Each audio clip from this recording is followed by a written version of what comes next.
Assalamualaikum warahmatullahi wabarakatuh, Sobat Nusantara. Setelah sekian purnama kita tak bersua, akhirnya kita kembali lagi dalam podcast Harmoni Muslim Nusantara. Itu kita harus lihat, ini siapa yang berpendapat.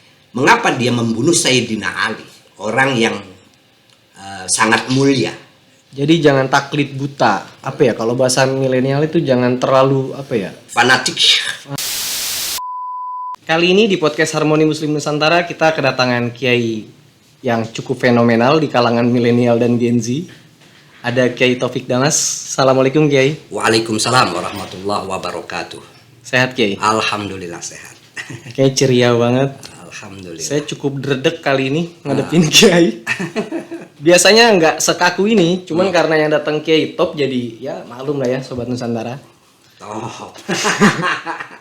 Ini kita biasanya kalau di podcast HMN itu lebih lebih rileksi, karena kita memang fokus ke arah milenial dan Gen Z, jadi nggak terlalu serius-serius banget Kiai. Ya. Memang topiknya agak sedikit salah satu tema yang mungkin agak sedikit unik dibanding podcast-podcast lainnya di kalangan milenial. Kita lebih fokus kepada gerakan intoleran dan radikal yang masih cukup subur untuk mendoktrin kalangan muda. Apalagi belum lama ini baik dari beberapa instansi negara, mulai dari Badan Intelijen Negara sampai ke BNPT, mereka punya rilis yang hampir sama. BIN sendiri bilang 85% itu generasi muda rentan terpapar oleh kelompok kaum intoleran. Begitupun juga BNPT juga punya rilis yang sama. Dan dari kedua rilis ini ada kesamaan, Kiai. Jadi menurut mereka ini tempat yang terindikasi banyak paham penyebaran tentang intoleransi dan radikal itu justru dari medsos, Kiai. Ya. Nah, menurut pandangan Kiai dengan fenomena seperti ini gimana, Kiai? Baik, terima kasih. Jadi memang ini fenomena akhir zaman. Maksudnya akhir zaman itu sekarang ini kita semua merasakan itu. Secara positif itu kan bisa dilihat bahwa di Indonesia terutama gejolak atau semangat orang beragama itu semakin tinggi. Kalau dulu kita bicara soal agama hanya orang-orang yang memang dari kalangan pesantren, santri, tapi sekarang ini mereka yang tidak pernah bersentuhan dengan lembaga pendidikan agama itu punya semangat untuk kembali ke agama. Dan itu banyak dirasakan di tengah masyarakat muslim terutama di kota-kota besar. Nah, semangat inilah yang kemudian membuat mereka mencari tokoh yang mereka anggap memiliki otoritas keagamaan. Nah, tokoh-tokoh ini yang kemudian ceramah, kemudian memberikan satu pendidikan keagamaan melalui forum-forum mereka. Nah, yang kadang-kadang tokoh ini memang tidak memiliki kapasitas yang cukup untuk bicara soal agama secara menyeluruh. Sehingga lahirlah paham-paham yang disebut sebagai yang intoleran atau bahkan radikal. Sebetulnya banyak tingkatan intoleransi yang kemudian paling ekstrim itu tentu adalah yang menyebabkan orang berpikir menjadi bertindak konfliknya juga lebih bertindak teroristik yang kemudian melahirkan kelompok teroris. Nah, itu memang kampanyenya juga lumayan kita rasakan di zaman sekarang ini. Tapi itu stadium terakhir ya dari sikap intoleran. Nah, intoleran sendiri banyak kok orang itu yang memiliki pandangan diawali bahwa pandangan saya ini atau pendapat saya ini paling benar. Sementara pendapat yang lain itu salah, keliru. Tapi hanya sebatas itu. Tidak lebih jauh dari itu menyebabkan mereka bersikap anti, tidak. Nah, itu pada level awal. Nah, makanya di sini sebetulnya sudah keliru. Apalagi dalam agama, terutama Islam. Tidak ada satu pendapat pun yang hanya satu pendapat. Tidak ada satu masalah yang pendapat itu cuma satu. Pasti beragam. Nah, inilah pentingnya kita mengajarkan masyarakat untuk selalu membuka diri bahwa dalam hal apapun kita perlu membaca lebih luas sehingga tidak hanya tahu satu pendapat. Rukun Islam ada 5, tidak mungkin lebih, tidak mungkin kurang. Sholat subuh 2 rakaat, tidak mungkin lebih, tidak mungkin kurang. Puasa bulan Ramadan, tidak mungkin hanya 1 minggu, tidak mungkin. Begitu juga haji dan seterusnya. Nah, penjelasan ini bisa kita lihat dari ilmu usul fikih umpamanya. Ini yang diistilahkan dengan istilah al-ma'lum minad dini bid-darurah.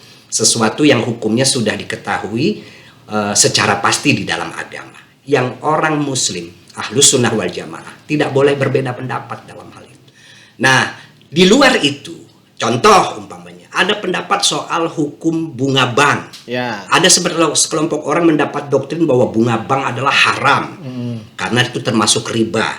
Nah, mereka hanya berpegang pada satu pendapat itu. Sehingga banyak kita dengar orang yang tadinya kerja di dunia perbankan, padahal dia sudah punya posisi yang tinggi dengan gaji yang besar. Akhirnya resign. Karena kena doktrin itu, resign. Padahal sebetulnya soal bunga bank ini ada perbedaan pendapat. Ada ulama yang memang mengharamkan karena dianggap riba, tapi ada juga yang itu bukan riba.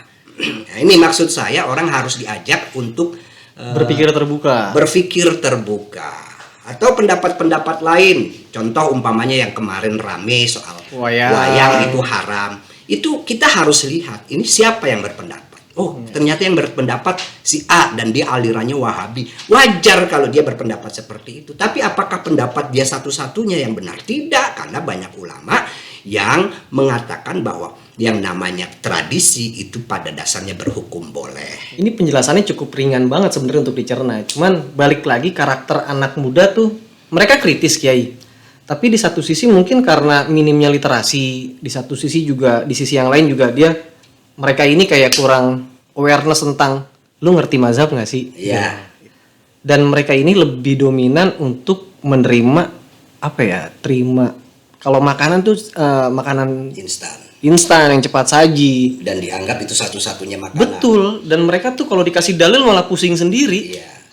Makanya saya sering mengingatkan kerangka besar bahwa di dalam agama, di dalam Islam itu ada yang tidak bisa berubah, ada yang bisa berubah. Yang tidak bisa berubah itu jumlahnya sedikit. Itu tadi yang dalam usul fikih disebut al-ma'lum minad dini bid-darurah. Perkara yang di dalam agama hukumnya sudah diketahui secara pasti. Tidak boleh dikurang, tidak boleh ditambah. Dan itu simpel, ada di dalam rukun Islam. Di luar itu pasti ada perbedaan pendapat. Pasti. Ini yang ingin kita katakan. Siapapun kalau Anda belajar soal agama, ketika ada guru yang mengatakan bahwa pendapatnya paling benar, tidak ada pendapat yang lain, itu tidak pantas untuk dijadikan guru gitu. Karena kalau kita mengikuti cara berpikir seperti itu, tentu hasanah Islam akan sangat minim sekali. Faktanya hasanah Islam itu luar biasa. Sumber utamanya Quran dan Sunnah, tapi dari dua sumber ini lahirlah ijma dan qiyas yang di dalamnya itu melahirkan berbagai disiplin ilmu, berbagai karya para ulama yang semua itu melahirkan kampus, pondok pesantren sampai sekarang gitu. Dan ini tambahan insight baru lagi nih buat kalian yang lagi coba dalamin ilmu, karena ada beberapa sih, nggak satu dua orang yang suka DM ke kita, Kiai. Jadi mereka ini masih aktif di kampus-kampus. Memang di luar Jawa. Salah satunya di kota yang kemarin belum lama ini, nauzubillah min zalik, dengan teganya dalam kondisi hamil meledakkan dirinya, yang konon katanya itu bagian dari jihad. Jadi anak ini bilang, saya ini kalau ketahuan ikut atau sering nonton kajian-kajian atau konten-konten dari HMN, suka dilarang sama orang tuanya. Wah, ini pasti sesat, ini nggak boleh bla bla bla segala macem. Karena memang orang tuanya Wahabi. Ya. Nah, anak muda nih nggak tahu nih, Kiai. Mereka belum bisa bedain itu. Kadang ada beberapa fatwa yang suka nyeleneh, yang berbeda pendapat tuh kayak ini kalau kita yang dari memang basically dari pesantren, ya kita nggak terlalu ambil pusing kan. Cuman kalau mereka ini udah jadi satu keseharusan, Kiai. Iya. Jadi mereka ini kan makin banyak ragam strategi nih, Kiai. Untuk menggait untuk mengkader generasi-generasi muda itu berbagai cara lah. Ya. Nah, cuman ada nggak sih antisipasi untuk generasi muda tuh lebih aware, lebih menggali lagi gitu, nggak asal terima, oh pendapat ini karena dia dapat dari TikTok, ini bener nih, sahih nih. Ya, di sinilah waktunya atau momennya kita yang memiliki wawasan keagamaan yang baik dan benar itu untuk speak up. Berani mengatakan bahwa Islam tidak pernah mengajarkan eksklusivitas dalam program pendidikannya. Islam itu selalu terbuka karena yang diajarkan oleh Islam itu adalah kebaikan. Betul. Kebaikan buat diri sendiri, buat keluarga, buat masyarakat. Sehingga kalau ada orang memberikan pendidikan keagamaan melalui forum-forum informal, kok isinya bertentangan dengan kebaikan kita, dengan kebaikan diri sendiri, kebaikan keluarga, kebaikan masyarakat, itu harus kemudian dipertanyakan. Jangan kemudian diterima begitu saja. Tidak ada di dalam Islam itu indoktrinasi yang bersifat radikal, yang kemudian membuat orang itu menjadi tertutup otaknya sehingga tidak memiliki pendapat yang layak untuk dijadikan perbandingan. Selalu Islam itu mengajarkan orang itu untuk membuka diri. Maka dalam hal ini pihak milenial ini terutama juga keluarganya itu juga harus memiliki kepedulian. Jadi keluarga-keluarga muslim itu harus betul-betul mengontrol anak-anak muda yang kalau mereka ikut pengajian itu harus ditanya ngajinya di mana, dengan siapa, kemudian kira-kira apa yang didapat dari pengajian itu gitu loh. Selama yang didapat itu normal seperti ajaran Islam yang memang baik dan benar, ya kita dukung. Tapi kalau sudah mulai menutup diri, kemudian ada di situ kecenderungan untuk takfiri, untuk tadlil, untuk tabdi. Takfir itu artinya mengkafirkan orang yang berbeda, tadlil itu artinya menyesat-nyesatkan, tabdi itu membid'ah-bid'ahkan. Nah, itu harus kemudian kita kontrol. Betul. Gitu loh. Karena sebetulnya 3 tuduhan ini itu tidak mudah. Dan kalau kita bicara atau belajar Islam dengan baik dan benar, betul-betul tidak mudah menuduh orang itu menjadi kafir, menjadi sesat, menjadi pelaku bid'ah, itu tidak mudah. Karena untuk menuduh itu kita harus memiliki perangkat ilmu yang baik dan benar. Dan itu tidak gampang gitu loh. Jadi kalau ada kelompok yang gampang sekali mengajarkan orang itu untuk menganggap orang yang berbeda itu kafir, sesat, dan bid'ah, harus dicurigai. Dalam sejarah kan begitu. Kayak katakanlah apa yang dilakukan oleh Abdurrahman bin Muljam, tokoh Khawarij ini. Mengapa dia membunuh Sayyidina Ali, orang yang sangat mulia, dipuji oleh Nabi, bahkan dia sepupu Nabi, dari kecil hidup bersama Nabi. Itu oleh Abdurrahman bin Muljam dianggap kafir gitu loh. Dikafirkan, kemudian setelah dikafirkan darahnya dihalalkan. Setelah itu maka terjadilah pembunuhan itu. Jadi doktrin takfiri ini sangat berbahaya. Yang kalau kita baca sejarahnya sebetulnya memang Nabi sendiri menganggap orang seperti itu sebetulnya sudah keluar dari Islam. Gitu. Sudah keluar dari Islam dengan perumpamaan seperti anak panah yang lepas dari busurnya. Jadi anak panahnya kemana, busurnya kemana. Jadi sudah meninggalkan Islam gitu loh. Bahwa mereka juga sebetulnya bukan orang yang tidak bisa membaca Al-Quran, bukan orang yang tidak bisa sholat, bisa mereka. Bahkan Abdurrahman bin Muljam itu hafal Quran dalam juga, sejarah itu disebut Al-Mukri. Mukri itu artinya guru membaca Al-Quran. Kalau Al-Qari itu artinya pembaca Al-Quran. Ini Mukri, karena memang dia kan pernah diutus oleh Khalifah Umar bin Khattab untuk menjadi guru Al-Quran bagi masyarakat Mesir yang baru masuk Islam ketika itu, yang gubernurnya Amr bin As ketika itu. Tapi orang-orang seperti itu membaca Al-Quran hanya sampai di tenggorokan, tidak dicerna dengan hati dan akalnya dengan baik, sehingga lahirlah paham yang rigid, kemudian yang radikal, intoleran, sampai akhirnya itu melakukan takfiri itu, mengkafirkan orang yang berbeda. Karena akal itu perannya sangat penting dalam agama. Bahkan kata Sayyidina Ali, ad-dinu aklun la dina liman la aklalah. Agama itu adalah akal, dan tidak ada agama bagi orang yang tidak mengoptimalkan cara berpikirnya. Al-Quran sendiri seringkali menyindir kita sebagai umat Islam, afala taqilun, afala tatadabbarun, dan lain sebagainya. Meminta kita untuk berpikir. Gitu.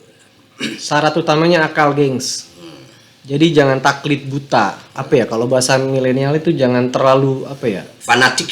Jangan terlalu pada fanatik. satu pendapat kita harus bisa membuka diri, memperkaya diri dengan khasanah yang begitu luas.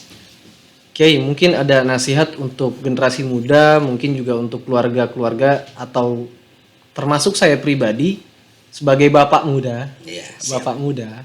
mungkin nanti untuk apa ya, yang tadi Kiai bilang untuk lebih mengkontrol, jangan sampai keluarga kita ini masuk dalam perangkap paguyuban salah sangka kalau kata kawan-kawan HMN itu. Sebetulnya sederhana. Kalau kita kembali ke hadis Nabi Muhammad itu pernah bersabda, innama bu'istu liutamimma makarimal akhlak. Sungguh aku ini diutus, fokus utamanya adalah untuk melengkapi kemuliaan akhlak. Ini harus dipegang benar. Artinya apa? Islam yang dibawa oleh Nabi itu sebetulnya adalah ajaran akhlak, ajaran moral. Jadi yang diajarkan itu adalah bagaimana orang itu bermoral baik, berakhlak baik. Betul. Bahkan ukuran keagamaan itu ya diukur oleh akhlaknya. Ya. Sehingga Ibnul Qayyim Al-Jauziyah sendiri pernah berkata, ad-dinu kulluhu khuluq. Faman faqaqa fil khuluqi faqaqa fid din. Agama seluruhnya adalah akhlak, budi pekerti. Barang siapa yang akhlaknya lebih baik darimu, berarti dia agamanya lebih baik darimu. Nah, ini harus dipegang betul. Kalau ada ajaran yang keluar dari nilai-nilai akhlak yang diajarkan oleh Islam, itu walaupun atas nama Islam, itu harus dicurigai, gitu. Ya, jadi memang ada kelompok-kelompok tertentu yang melakukan indoktrinasi soal paham keagamaan Islam itu dengan cara yang memang kalau kita menyebutnya metode kacamata kuda. Jadi orang itu diajarkan satu pendapat, satu pemikiran, dan mereka dilarang untuk mengikuti pendapat yang lain atau pemikiran yang lain dalam agama. Cara itu aja sudah keliru sebetulnya. Kaku. Sudah sangat bertentangan dengan apa yang diajarkan oleh Islam. Kalau Islam itu kan selalu mengajarkan kita untuk membaca, dan membaca. Bahkan apapun gitu loh. Jadi kalau ada kelompok tertentu yang mengajarkan paham keagamaan dengan cara seperti itu patut dicurigai. Karena pada dasarnya bagi saya pribadi, ajaran Islam itu ajaran yang sangat terbuka. Siapapun boleh mendengarkan atau mengambil ilmu dari tokoh-tokoh lainnya gitu. Betul, untuk tokoh-tokoh agama yang lain untuk perbandingan, untuk juga memperkaya pemahaman kita tentang agama. Sehingga apa? Akhirnya kita bisa kembali kepada ajaran Islam yang baik dan benar. Bahwa Islam itu pada dasarnya adalah agama yang sangat kompatibel dengan perkembangan zaman, agama yang sangat kompatibel dengan kemanusiaan, dengan kebangsaan dan lain sebagainya. Orang tidak akan pernah berani mengaku sebagai dokter kalau dia tidak kuliah di fakultas kedokteran. Gitu loh. Orang tidak akan pernah berani mengaku sebagai ekonom kalau dia tidak kuliah di fakultas ekonomi. Tapi kadang-kadang dalam agama orang tidak pernah sekolah dalam pendidikan agama formal, hanya sekedar baca 1-2 buku, itu sudah berani mengaku sebagai tokoh agama gitu. Atau dianggap sebagai tokoh agama dan ia menikmati. Ini yang baru-baru ini kayak ini, mohon maaf saya potong. Ini ada yang lebih ekstrim lagi. Jadi ada yang bilang bahwa si A itu adalah asistennya Tuhan, pemegang kunci surga. Itu lagi baru-baru banget. Betul. Saya baca juga, cuman bagi saya terlalu remeh untuk menanggapi komentar seperti itu. Kita kan harus lihat siapa yang komentar. Oh dia, ya wajar aja, biarin aja gitu. Tapi ada masukan juga Kiai dari anak-anak muda, dari adik-adik kita ini. Kalau kita nggak coba tanggapi, serba salah sih memang. Kita tanggapin juga ya, tadi bener kata Kiai, terlalu nggak penting. Tapi kalau kita biarin, ini malah jadi kayak snowball gitu Kiai. Ya, kita tidak perlu terlalu khawatir. Pada akhirnya pendapat-pendapat yang dalam tanda kutip itu bertentangan dengan fitrah manusia, itu akan dengan sendirinya tidak diikuti oleh banyak orang. Amin. Tidak diikuti. Jadi kita fokus aja menyebarkan paham keagamaan yang baik dan benar berdasarkan ilmu-ilmu yang kita kuasai, menyampaikan nilai-nilai keagamaan yang sesuai dengan prinsip kemanusiaan, prinsip moralitas yang dibutuhkan oleh umat manusia di zaman sekarang ini. Betul. Bahkan saya sering mengingatkan kepada keluarga muslim yang tidak akrab dengan ilmu-ilmu keagamaan, bukan pesantren, bukan santri. Hidup mereka ya selama ini jauh dari nuansa keagamaan. Tapi kemudian ingin mendekatkan diri pada agama, ingin menjadi orang yang religius. Nah, saya ingatkan, akhlak saja sudah, tidak perlu macam-macam. Yang penting rukun Islamnya dijalankan, puasa waktunya puasa, sholat waktunya sholat, bayar zakat, pergi haji atau umroh kalau mampu, sudah selesai. Selebihnya adalah bagaimana menjalani hidup ini dengan akhlak mulia. Kerjalah, cari uanglah, kalau kemudian bisa menghasilkan harta yang berlimpah, bersedekahlah dan lain sebagainya. Selesai gitu. Jadi terima kasih banyak Kiai atas saran dan masukan juga nasihat yang mudah-mudahan bisa banyak diambil sama Sobat Nusantara di rumah. Mudah-mudahan silaturahim kita terus terjaga. Kiai juga berkenan untuk kita undang lagi. Oke, cukup sekian. Wallahul muwaffiq ila aqwamit thoriq. Wassalamualaikum warahmatullahi wabarakatuh.